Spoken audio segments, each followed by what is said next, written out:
হাসিনাকে মার্কিন যুক্তরাষ্ট্রের আলটিমেটাম 18 মে এর মধ্যে সাংবিধানিকভাবে পদত্যাগের নির্দেশ। পার্বত্য অঞ্চল ভারতের কাছে বিক্রি করে গোপনে দেশ ছেড়ে পালাচ্ছে প্রধানমন্ত্রী। এ বিষয়ে থাকছে বিস্তারিত প্রতিবেদন।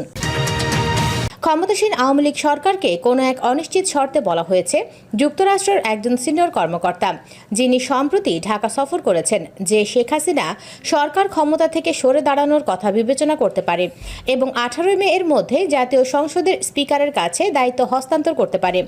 সাধারণভাবে আওয়ামী লীগ এবং বিশেষ করে শেখ হাসিনার ক্ষমতা ত্যাগ করার জন্য মার্কিন চাপকে অনায়াসে মেনে নেবে, বিশেষ করে এমন সময়ে যখন দুর্নীতির গুরুতর অভিযোগ ছাড়াও ব্যাপক ক্ষমতা বিরোধিতা রয়েছে। বর্তমান সরকারের বিরুদ্ধে মানবতার লঙ্ঘন, অপশাসন, অন্যান্য বিষয়ের মধ্যে নাম প্রকাশ না করার শর্তে কঠোরভাবে কথা বলতে গিয়ে সূত্র জানায় যে 18 মে পররাষ্ট্রমন্ত্রী হাসান মাহমুদের সাথে বৈঠকের সময় American deputy assistant secretary Afrin Akter এই বার্তাটি ঊর্ধ্বতন বাংলাদেশি কর্মকর্তাদের কাছে পৌঁছে দেন। বাংলাদেশে অবাধ, সুষ্ঠু, অংশগ্রহণমূলক নির্বাচনের জটিল ইস্যু উপস্থাপনের পাশাপাশি আফরিন আক্তার রোহিঙ্গা শরণার্থীদের বিষয় এবং দুটি গুরুত্বপূর্ণ আমেরিকার থিঙ্ক ট্যাঙ্কের সদস্যদের সমন্বয়ে একটি দ্বিদলীয় আমেরিকান প্রতিনিধি দলের সাম্প্রতিক সফর নিয়েও আলোচনা করেছেন। যিনি পরে সাংবাদিকদের কাছে এটা নিশ্চিত করেছেন, আফরিন আক্তার ও হাসান মাহমুদের মধ্যে বৈঠকে বাংলাদেশের পররাষ্ট্র মন্ত্রণালয়ের মহাপরিচালক মাসুদ আলম উপস্থিত ছিলেন। বাংলাদেশের পররাষ্ট্র সচিব তীব্র প্রতিক্রিয়া জানিয়ে বলেছিলেন যে বাংলাদেশের অভ্যন্তরীণ বিষয়ে অপ্রয়োজনীয় বিদেশি হস্তক্ষেপ আপত্তি করে। সূত্রগুলো জানিয়েছে যে শেখ হাসিনার সামনে আফরিন আক্তার দুটি বিকল্প রেখেছেন। প্রথম বিকল্পের অংশ হিসেবে শেখ হাসিনার সরকার পদত্যাগ করতে পারে এবং রাষ্ট্রপতি মোহাম্মদ শাহাবুদ্দিনের কাছে দায়িত্ব হস্তান্তর করতে পারে। মার্কিন কর্মকর্তা হাসান মাহমুদের সামনে উপস্থাপন করেন বর্তমান সংসদ ভেঙে দিয়ে একটি সত্যিকারের অবাধ, সুষ্ঠু ও অংশগ্রহণমূলক এবং অন্তর্ভুক্তিমূলক নির্বাচনের পথ প্রশস্ত করার আগে 18 মে এর মধ্যে বর্তমান আওয়ামী লীগ সরকারের স্পিকার শিরিন শারমিন চৌধুরীর কাছে ক্ষমতা হস্তান্তরের সুপারিশ করেন। বাংলাদেশি নেতৃত্বের সামনে উপস্থিত দুটি বিকল্পের ভিত্তি ছিল যে উভয় সংবিধানের কাঠামোর মধ্যে এবং সরকার দ্বারা কাজ করা বিবেচনা করা যেতে পারে। বাংলাদেশের সংবিধানের চতুর্থ খণ্ডের দ্বিতীয় অধ্যায়ে বলা হয়েছে, প্রধানমন্ত্রী পদ শূন্য হয়ে যাবে যদি তিনি রাষ্ট্রপতির হাতে পদত্যাগপত্র জমা দিয়ে যে কোনো সময় পদ থেকে পদত্যাগ করেন অথবা যদি তিনি সংসদ সদস্য হওয়া বন্ধ করেন। প্রধানমন্ত্রী সংসদের সংখ্যাগরিষ্ঠ সদস্যের সমর্থন ধরে রাখা বন্ধ করে দিলে তিনি হয় তার পদ থেকে পদত্যাগ করবেন বা সংসদ ভেঙে দেওয়ার জন্য রাষ্ট্রপতিকে লিখিতভাবে পরামর্শ দেবেন এবং যদি তিনি সন্তুষ্ট হন তবে রাষ্ট্রপতি তা করবেন। যে সংসদে অন্য কোনো সংসদ সদস্যের সংখ্যাগরিষ্ঠ সদস্যদের সমর্থনে আদেশ দেন না, সেই অনুযায়ী সংসদ ভেঙে দেন। এছাড়া সংবিধানের অনুচ্ছেদে বলা হয়েছে যে রাষ্ট্রপতি যদি তার পদের শূন্যতা দেখা দেবে, রাষ্ট্রপতি যদি তার অনুপস্থিতি, অসুস্থতা বা অন্য যে কোনো কারণে তারা অফিসের কার্যভার সম্পাদন করতে অক্ষম হন, তবে স্পিকার সেই কাজগুলি সম্পাদন করবেন যতক্ষণ না একজন রাষ্ট্রপতি নির্বাচিত হন বা যতক্ষণ না রাষ্ট্রপতি তার অফিসে কার্যভার গ্রহণ করেন। যেমনটি হতে পারে গুরুত্বপূর্ণভাবে মার্কিন কর্মকর্তারা ইঙ্গিত দেওয়া হয়েছিল যে দুটি বিকল্প মেনে চলতে ব্যর্থ হলে তবে পছন্দের ভাবে দ্বিতীয়টি প্রভাবশালী ব্যবসায়ী এবং রাজনৈতিক নেতাসহ বাংলাদেশি ব্যক্তিদের বিরুদ্ধে একের পর এক শক্তিশালী অর্থনৈতিক নিষেধাজ্ঞার দ্বারা অনুসরণ করা হবে। ক্ষমতাসীন আওয়ামী লীগ মার্কিন আলটিমেটাম উপেক্ষা করার ক্ষেত্রে একটি সূত্র যেমন দুটি বিকল্পের বর্ণনা দিয়েছে, আমেরিকা কর্তৃপক্ষ ঢাকায় তাদের কথোপকথনকারীদের বলেছে যে আইনের যথাযথ প্রক্রিয়াগুলো উচ্চ মূল্যের বিরুদ্ধে অনুসরণ করবে বলে জানা যায়।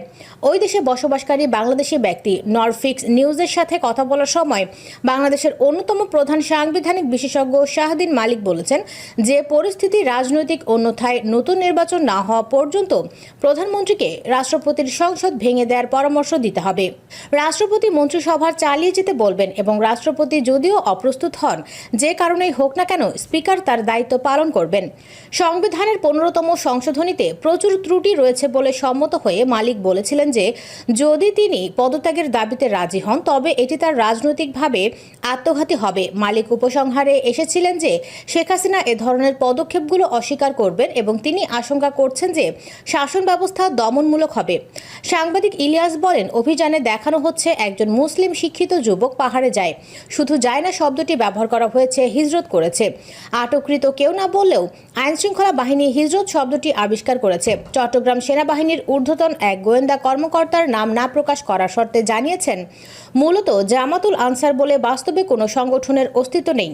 এছাড়া পাহাড় থেকে অভিযান চালিয়ে র্যাব কাউকে আটক করেনি। দাড়ি টুপি যাদের দেখানো হয়েছে তারা অনেক আগে থেকে র্যাবের হাতে গ্রেপ্তার ছিল। কুকি চীন ন্যাশনাল আর্মি বা KNF এর সাথে প্রশিক্ষণের দাবি করা হয়, সেটাও সাজানো নাটক। ক্রস ফায়ারের ভয় দেখিয়ে তাদেরকে এসব করতে বাধ্য করে। র্যাব নিজেও ভিডিও ধারণ করে সোশ্যাল মিডিয়ায় ছড়িয়ে দিয়েছে। সাংবাদিক ইলিয়াস আরও বলেন, র্যাব পুলিশের হঠাৎ ক্যাপাবিলিটি বেড়ে যাওয়ার মূল কারণ হলো পার্বত্য চট্টগ্রাম থেকে সব সেনা সদস্যকে সরিয়ে আনতে চায় সরকার। যে কারণেই সেনাবাহিনী পরিবর্তনের র্যাবকে বিশাল দক্ষ বাহিনী হিসেবে দেখানোর নাটক মঞ্চস্থ করা হচ্ছে, যা নিয়ে পার্বত্য চট্টগ্রামে সেনাবাহিনীর মধ্যে তীব্র অসন্তোষ দেখা দিয়েছে। কারণ পাহাড়ে সেনাবাহিনীর সংখ্যা যতই কমানো হচ্ছে ততই ভয়ঙ্কর হয়ে উঠেছে যে SS সহ অন্যান্য সন্ত্রাসী বাহিনীগুলো। ফলশ্রুতিতে একের পর এক অতর্কিত হামলায় সেনা সদস্য শহীদ হচ্ছে। প্রশ্ন হলো, কেন, কার সাথে শেখ হাসিনা সব সেনা প্রত্যাহারের চক্রান্ত করছে? বিদেশ ভয় কাটছে না সরকারের। দ্বাদশ জাতীয় সংসদ নির্বাচন শেষ করে সরকার পরিচালনা করছে আওয়ামী লীগ। টানা চতুর্থ মেয়াদের এই সরকারের 4 মাস হয়ে গেছে, কিন্তু দেশি বিদেশি নানা শঙ্কা দূর হয়নি সরকারের। সম্প্রতি দলটির শীর্ষস্থানীয় নেতাদের বক্তব্যেও বিষয়টি বারবার আসছে। কোন সূত্রের বরাত না দিয়ে এই রিপোর্টে বলা হয়েছে, যুক্তরাষ্ট্রকে এখনও সন্দেহের চোখে দেখছে আওয়ামী লীগ সভাপতি এবং প্রধানমন্ত্রী শেখ হাসিনার নেতৃত্বাধীন সরকার। সরকারি দলের নীতি নির্ধারণী পর্যায়ের একাধিক নেতা দেশ রূপান্তরকে বলেন, যুক্তরাষ্ট্রের অবস্থান এখনও পরিবর্তন করতে পারেনি ক্ষমতাসীনরা। যুক্তরাষ্ট্র এখনও নানা রকম সুযোগ খোঁজার অপেক্ষায় আছে বলে মনে করেন সরকার দলের এই নেতারা। তারা বলছেন, শ্রম আইন সংশোধন, অর্থনৈতিক অঞ্চলগুলোতে ট্রেড ইউনিয়ন চালু করার চাপ সহ কূটনৈতিক নানা দিক থেকে সরকারকে চাপে ফেলার সুযোগ খুঁজছে যুক্তরাষ্ট্র।